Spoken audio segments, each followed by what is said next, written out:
Eto ma'am, no? 80 square meters yung lot area. Then, yung floor area is 52 square meters. So, ito, dress up model unit nila. Then, yung isa po, yun yung turnover unit. Check muna natin si turnover unit. So, ang price na ito is nasa 4 million.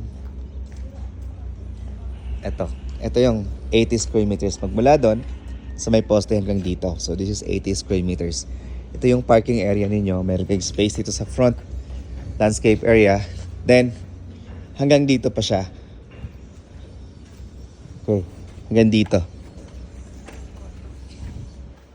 Just like lang hanggang dito. 1 meter, 2 meter setback.